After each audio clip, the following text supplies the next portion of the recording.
This episode of Proper English is brought to you by more pesky prepositions and the idiom at the drop of a hat. Well, it's about time, isn't it, Ali? It certainly is, Dave. Last time we looked at prepositions was in episode 48. Blimey, that's over a year ago. It is. You guys must be desperate to learn more about these troublesome words. Well, we have been inundated with requests from all over the globe to talk about this aspect of grammar. Have we? Nope. Ah. I think our listeners are too shy to ask. Don't be shy, everyone. Tell us what you want, or you'll end up with more episodes like this one. Okay then, an important rule to remember is don't try and translate prepositions from your first language. Or any other, for that matter. Good point, Dave. Don't try and translate prepositions from another language. How's that? It's much better. I'm a bit disappointed you didn't say okie dokie because I was ready to go okie dokie. Bit disappointed, but I'll get over it. Now, we had a good look at prepositions for time in episode 48, as we mentioned earlier. Mm-hmm. Today, we're going to see how far we can get with prepositions for place and movement. I counted 19 of this type of preposition, so we've got a lot to get through. Yeah. Now, we did look at to, from, at, in and on way back in episodes 2 and 3. Oh my goodness. That's a long time ago. It is. So, we won't pay them too much attention this time. No. So, where should we start? Well, there are 3 similar prepositions, by, next to and beside. So why don't we start with those? Okay, why not? By, next to and beside all mean the same thing. Easy. One object is close to the other on either the right or on the left. Examples then. Where did you leave the door key, Dave? Oh, it's by the microwave. Have you seen my glasses? Yes, they're next to your cup of tea. Ah, yes, got them, thanks. Any idea where Millhouse is? Yeah, she's sitting right beside you. Oh, yeah, so she is. Here's a free idiom. When something is so close to you that you should be able to notice it, we'll sometimes say, it's right under your nose. And something that's right under your nose leads on nicely to the prepositions under, underneath, below, and beneath. They're the same, aren't they? Well, again, yes and no. So, no then. Well, sometimes they're the same and sometimes they're different. Does that help? I think it does. Let's look at the things that are the same then. All 4 words mean one thing is lower than another. They do. And we can pretty much disregard underneath as it's the same as under, but it's used much less often. Mm-hmm. Good. Okay. In fact, under is used much more than any of the other 3, All right. So you can focus on that one. Okay.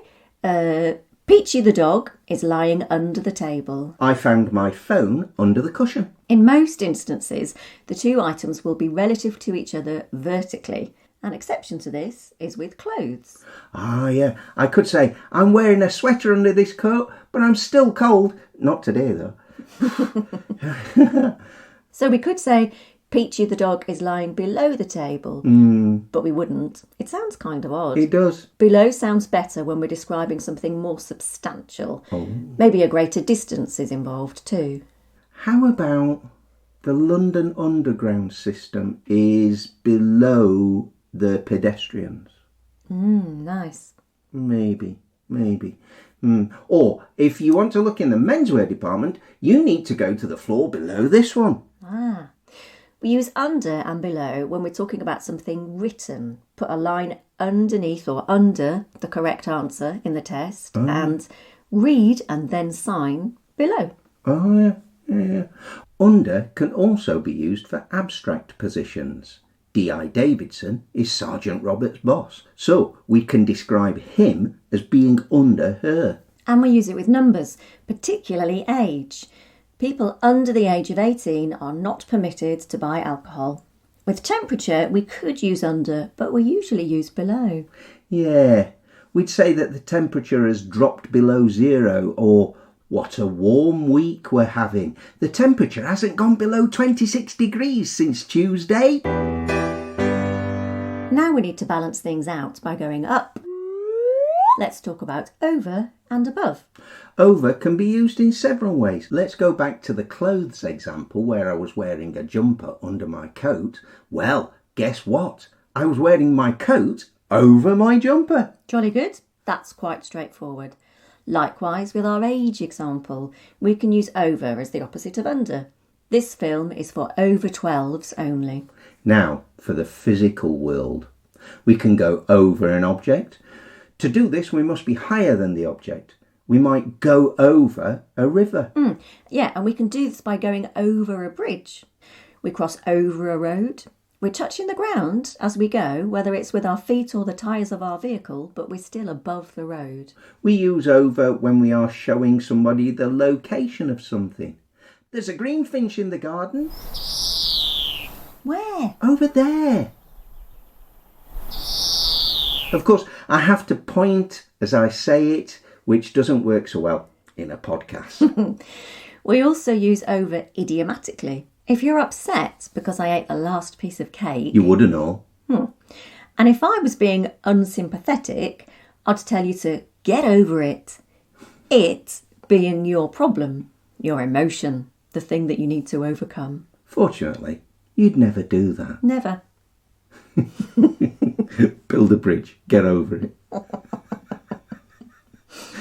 We can combine over and above, always in that order. Never above and over. No, that'd be silly.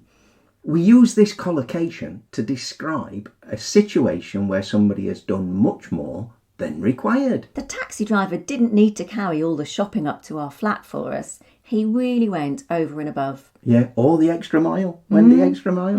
Yeah. So what is the difference between over and above? It's subtle.